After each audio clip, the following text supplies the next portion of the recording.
New challenges. อุตสาหกรรมการบินเนี่ยเป็นอุตสาหกรรมที่ยากมาก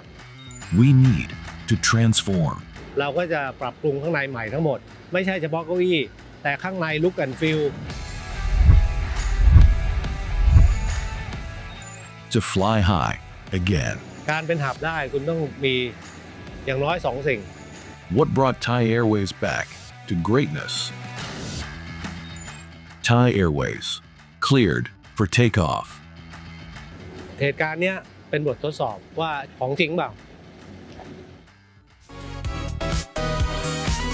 Next Step CEO. Inspire leadership, transforming futures. Just 4 or 5 years ago,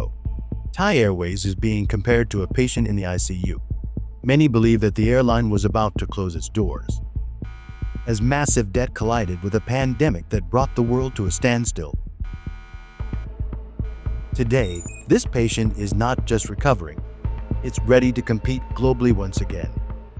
What's the inspiring story behind the journey? ช่วงโควิดเนี่ยนะผมเข้า ICU ไปแล้วกำลังจะตายด้วยซ้ำออกรอดพ้นมาได้วันผมออกกำลังกายแล้ววันนี้ออกมาวิ่งแล้วเหตุการณ์เนี้ยเป็นเหตุการณ์หนึ่งที่จะทดสอบเป็นบททดสอบว่าที่เข้าโรงพยาบาลเขาวที่แล้วอะของจริงเปล่า Where does this confidence come from, given that the aviation industry is one of the most challenging businesses in the world? อุตสาหกรรมการบินเนี่ยเป็นอุตสาหกรรมที่ยากมากนะเพราะว่าเขาเรียก moving part หรือปัจจัยเนี่ยเยอะมาก อะไรที่คิดว่าไม่เกี่ยวกับเราก็จะเกี่ยว เพราะมันเป็น international มันบินข้ามประเทศนะครับมีปัญหาต้นทางก็โดนมีปัญหาปลายทางก็โดน Vision for the next 5 years is not just about having more aircraft, but about completely overhauling the aviation structure, from point-to-point model to a seamless network. วิสัยทัศน์ใน 5 ปีข้างหน้าเนี่ยเราออกแบบฝูงบินเนี่ยตามธุรกิจของบริษัทก่อนหน้านี้เราเคยเป็นผู้โดยสารรับผู้โดยสารที่เป็น point to point นะครับจากจุดมาสู่จุดแล้วก็จากจุดไปสู่จุดอีกไปกลับแบบนี้ธรรมดานะครับเราเห็นว่าจุดตรงเนี้ยมันมีโอกาสที่ทำได้ดีกว่านี้ก็คือการบินไทยอยู่ในประเทศไทยคือจุดเชื่อมต่อที่ดีซึ่งเรื่องนี้เราพูดกันมานานเป็น10 ปีแล้วนะครับ And the answer to this question, it means having a balance between long distance and short distance flights. เครื่องบินที่เรามีก็ต้องเป็นลักษณะ2 แบบนะครับก็คือรับผู้โดยสารที่เป็น long haul บินยาวเข้ามาต่อระยะสั้นหรือระยะกลางที่กรุงเทพแล้วก็กระจายผู้โดยสารไปสู่เมืองต่างๆในภูมิภาคนะครับอันนี้ก็คือ business model เครื่องบินที่มีก็ต้องเป็นลำตัวกว้างกับลำตัวแคบนะครับ The core of organizational reform is about making Thai Airways as light and agile as possible. This made it necessary to decide to restructure the fleet, due to the complex diversity of the past, towards a 4-main aircraft fleet strategy in the near future, for one goal only: maximum operational efficiency.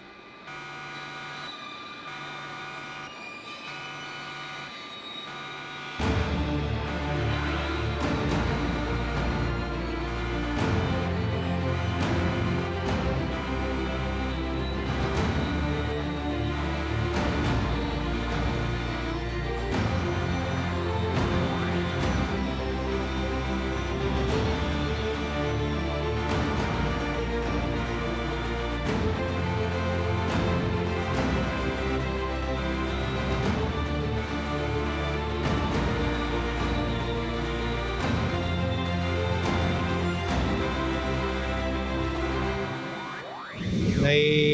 ระยะสัก 3-4 ปีข้างหน้าในการบินไทยจะมีเครื่องบินลำตัวกว้าง3 แบบก็คือ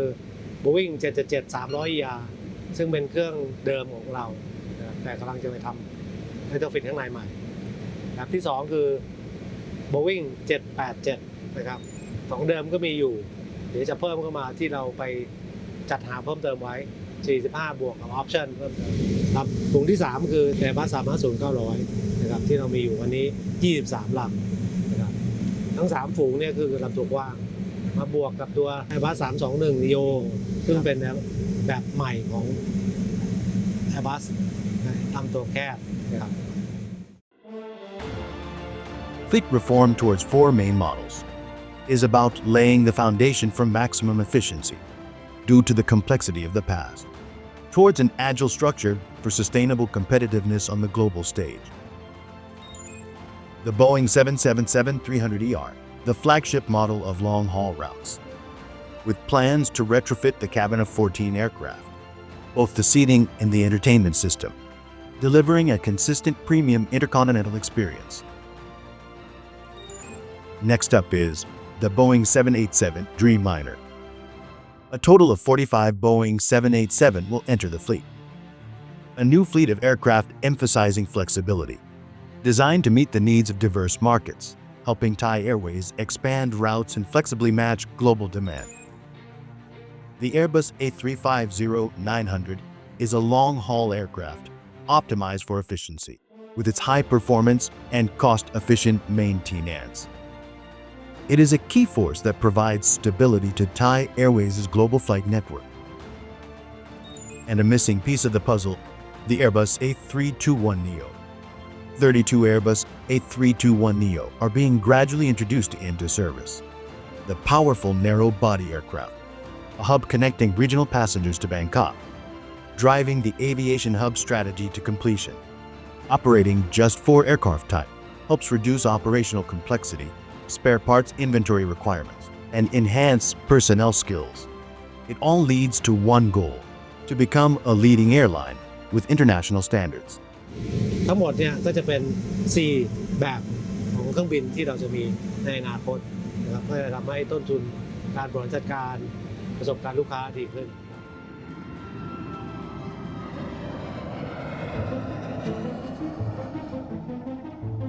But to be a leader, you need to have a better product than others. Thai Airways is about to prove this through a major renovation, which will start in the middle of next year. เริ่มตั้งแต่กลางปีหน้าเรามีแผนแล้วว่าเราจะปรับปรุงภายในของเครื่อง Boeing 777-300 จำนวน 14 ลำนะครับเราก็จะปรับปรุงข้างในใหม่ทั้งหมดไม่ใช่เฉพาะเก้าอี้แต่ข้างใน look and feel นะครับอุปกรณ์ทุกอย่างเปลี่ยนใหม่หมดนะครับ The highlight is in business class. This won't just be a seat, but a flexible, personal space. เพราะว่าในชั้น business class เนี่ยแถวหน้าสุดเนี่ยมันก็จะเป็นเก้าอี้เหมือนกับ business class แถวอื่นๆแต่จะมีพื้นที่เล็กรูมที่ยาวขึ้นจอ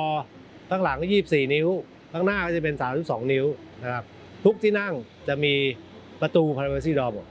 ทุกที่นั่งท่านสามารถจะปรับโต๊ะมาเป็นโต๊ะใหญ่นะครับเป็นโต๊ะใหญ่2 คนแล้วก็สมมุติเดินทาง4 คนนะครับก็สามารถจะเชิญแขกท่านหรือครอบครัวท่านมาทานอาหาร4 คนก็ได้นะครับในบล็อกนั้นนะครับเพราะมันมีประตู2 ข้างกันไว้ก็จะเป็นห้องส่วนตัวเลยเสมือนห้องส่วนตัวนะครับ IFE นะครับ In-Flight Entertainment ก็จะเป็นรุ่นใหม่ล่าสุดนะครับที่มีอยู่ในตลาดณวันนี้นะครับน้อยสายการบินมากที่มีการลงทุนณวันนี้นะครับ Wi-Fi Connectivity ก็จะมีติดตั้งทุกลำนะครับในตอง 7-300 และรวมถึง 787 ที่กำลังจะมาใหม่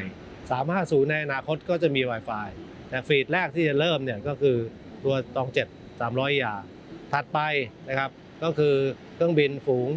787 ที่เราสั่งไปใหม่จากโรงงานนะครับฝูงนั้น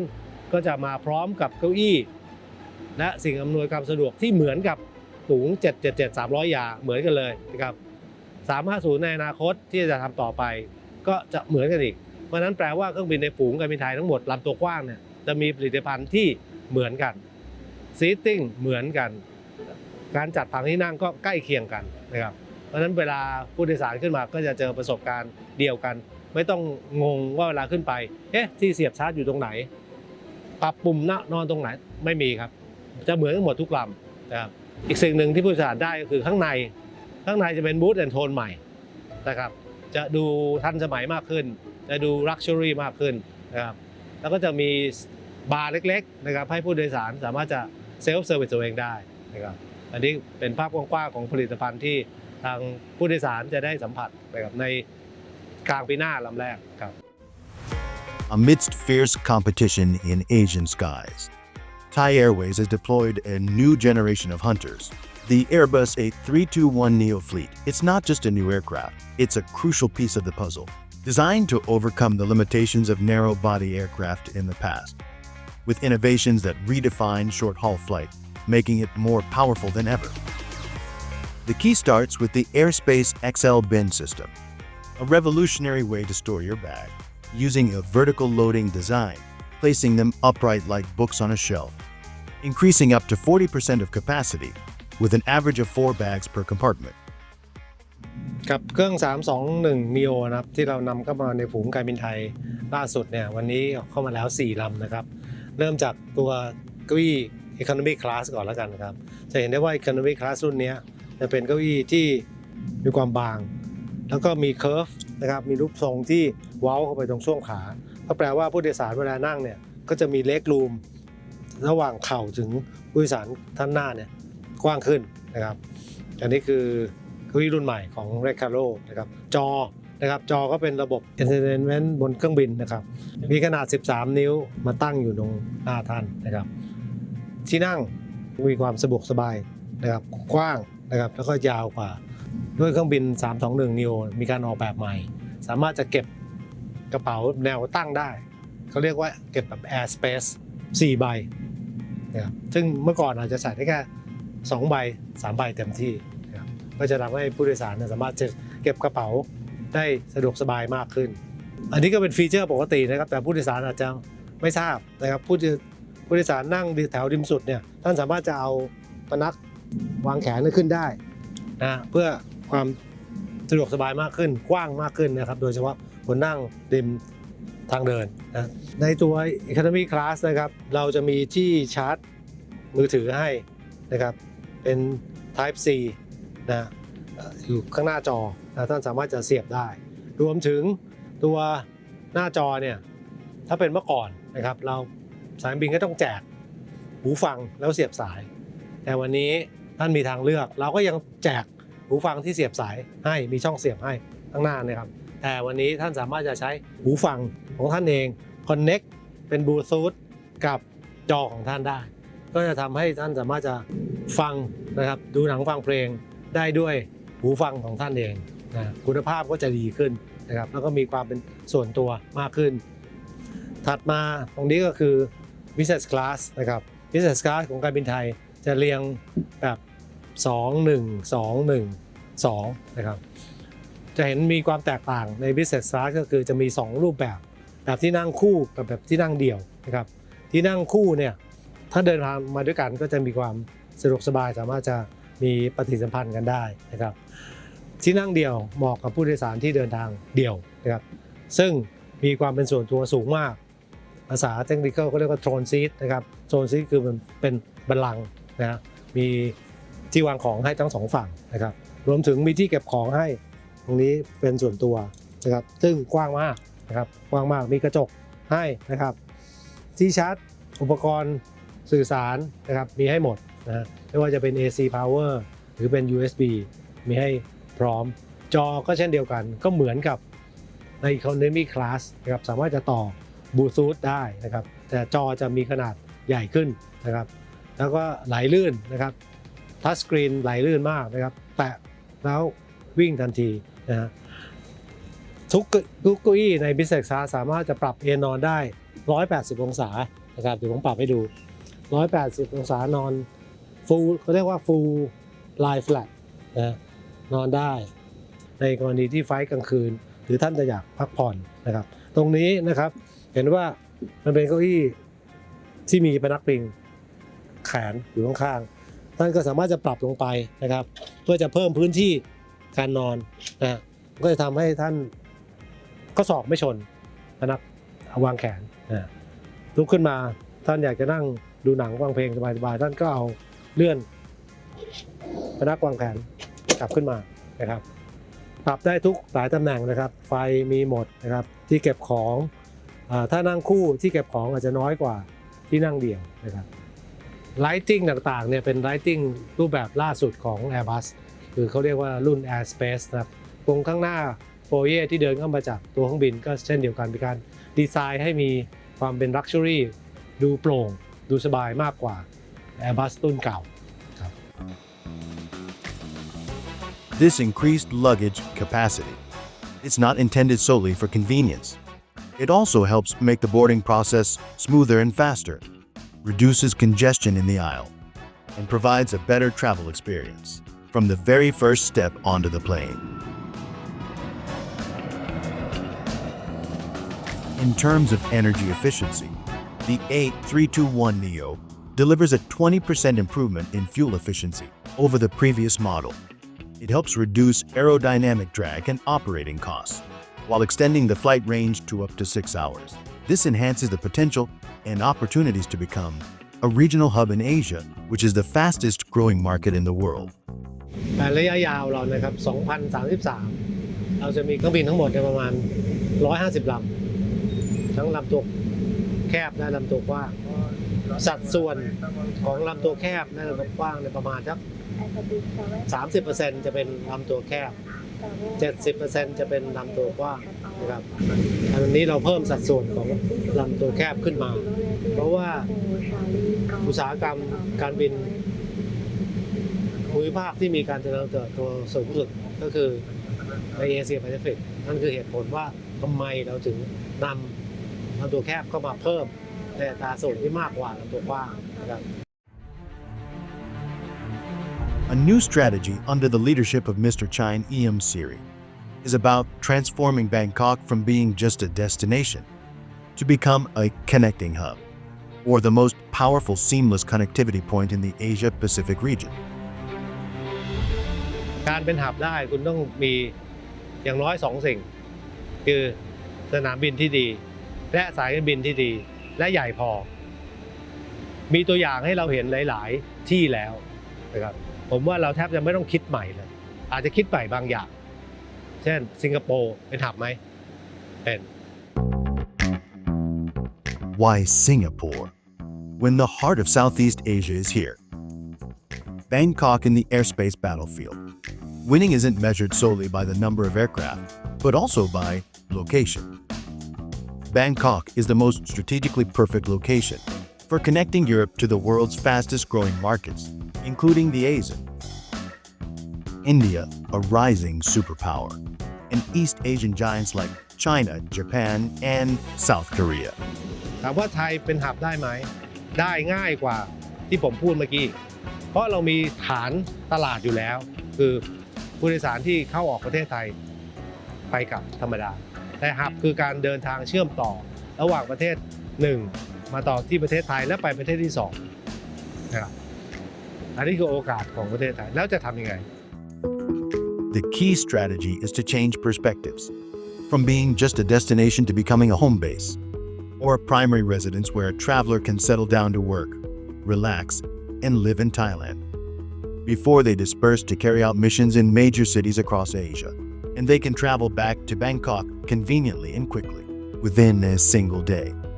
การบินไทยวันนี้เราพร้อมเดินหน้า เราวางโครงสร้างเครื่องบิน เราวางโครงสร้างเน็ตเวิร์กให้ตอบโจทย์นั้นอยู่แล้วนะครับทุกวันนี้เราก็ทำนะครับแต่มันสามารถจะทำได้มีประสิทธิภาพมากกว่านั้นขึ้นไปอีกการเป็นหับปัจจัยแรกคือต้องมี connectivity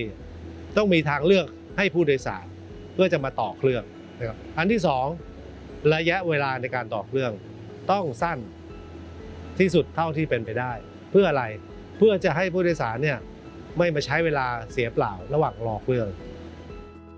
The decisive factors that will shape Bangkok into a complete aviation hub is maintaining a consistent standard of travel experience throughout the entire journey, especially for high-value passengers in business class. Continuity of service is important. When passengers switch from wide-body to narrow-body aircraft, the same standards of privacy and comfort must be maintained. With the introduction of the A321neo on regional routes, business class passengers can now enjoy wide-body level comfort. With fully flat, highly private seats, similar to long-haul flights from Europe. This consistent level of comfort is a key factor in attracting high-end business travelers and high-value customers to travel through Thailand. over other aviation hubs. ทำยังไงให้เราสามารถจะประสานนะครับการทำงาน operation เนี่ยให้มัน minimize ระยะเวลาให้การใช้บริการใช้สล็อตใช้หลุมจอดและใช้เครื่องบินอย่างมีประสิทธิภาพสายการบินไม่ชอบให้เครื่องบินอยู่ภาคพื้นนานสายการบินชอบให้เครื่องบินอยู่บนอากาศเพราะอยู่พื้นไม่ได้เงินอยู่บนอากาศได้เงินนะอันนี้ก็คือต้องร่วมมือกันนะครับร่วมมือกันผมว่าเรามีโอกาสแล้วก็ไปความเป็นไปได้สูงถ้าหากเราร่วมมือกันทำกรุงเทพไปเป็นหับ Becoming a leader isn't just about technology. It's about combining cutting-edge innovation with a unique service that no one can replicate. Bangkok is not just the world's #1 tourist city, but it is the gateway to Asia, ready to welcome high-value travelers with perfect premium quality in every aspect. When infrastructure and services are integrated into a single entity, Thai Airways will no longer be just an option, but it will be a key destination that truly takes travelers into the heart of Asia. ถ้ามันล่าช้ากว่าแผนแล้วตลาดยังโตตามที่โปรเจกต์ไว้นะครับเราก็สูญเสียโอกาสสูญเสียตลาดไปคนมักจะพูดว่า Market Share ไม่สำคัญผมว่านักธุรกิจทั่วๆไปคงเข้าใจดีว่า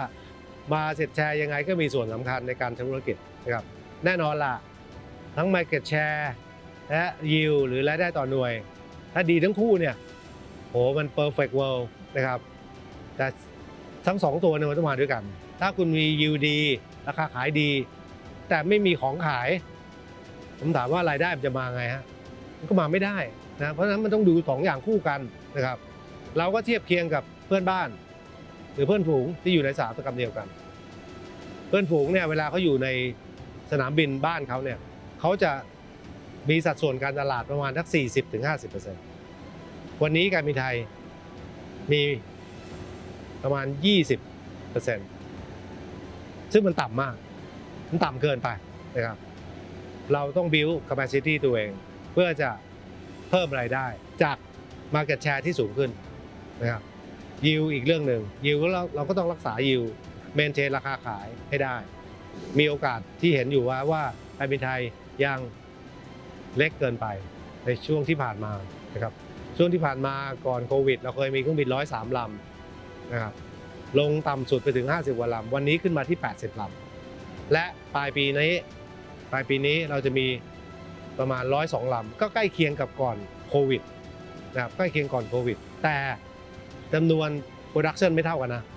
เพราะก่อนโควิดผมมีลำตัวกว้างมากกว่าลำตัวแคบถ้าในมุมมองของโปรดักชันถ้าภาษาสายการบินเขาเรียกว่า ASK เนี่ยยังไม่เท่ากับปี19นะนี่แปลว่าเราย่อตัวลงนะเพราะคุณไม่โตในขณะที่อื่นโต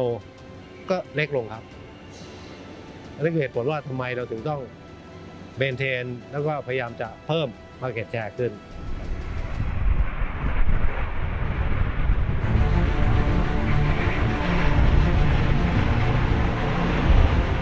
The goal is not just to fly. Instead, it drives a sustainable economic ecosystem via a hub. ประเทศไทยได้อะไรจากการเป็นหับคุณมีการจ้างงานคุณมีการลงทุนนะครับเพราะเครื่องบินอยู่ดีๆมันลงเฉยๆแล้วไปไม่ได้คุณต้องมีคนที่รายล้อมเครื่องบินอยู่ให้บริการนะครับเป็นซัพพลายเชนอยู่หลังบ้านนะอาหารอย่างเงี้ยนะเกษตรกรก็ได้ประโยชน์นะครับแรงงานก็ได้ประโยชน์นะครับผู้ประกอบการก็ได้ประโยชน์นะครับสนามบินก็ได้ประโยชน์มีรายได้มากขึ้น Ultimately, it is not about modern aircraft or luxurious technology, but about people. No organization can move forward without people who share the same spirit and purpose. ส่วนหนึ่งที่ผมมั่นใจว่าการบินไทยผ่านได้นะครับก็คือพนักงานการบินไทยมีใจรักบริษัทนะครับผมว่ามีบริษัทไม่กี่บริษัทหรอกผมว่าพนักงานเสียสละครับ From a recovery plan that was a matter of life and death to a strategy that will transform Thai Airways forever, the ultimate goal is not simply to be able to fly again, but to emerge as Asia's strongest aviation and business hub, with a new, more agile fleet modernization strategy complexity is reduced to just 4 main aircraft types. Thai Airways can ensure consistent service standards on every flight, upgrading the business class area into a workspace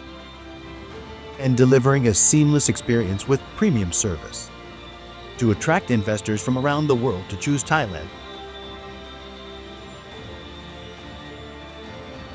A321neo, it will change the definition of short-haul travel, with a level of comfort comparable to wide-body aircraft, even though it's a narrow-bodied model. Thai Airways today is not just the airline that gets you to your destination. It is a vital mechanism driving the national economy, supported by a state-of-the-art fleet and excellent service, with a strong commitment to bringing pride to the Thai people and a determination to proudly reassert its presence in the international skies once again.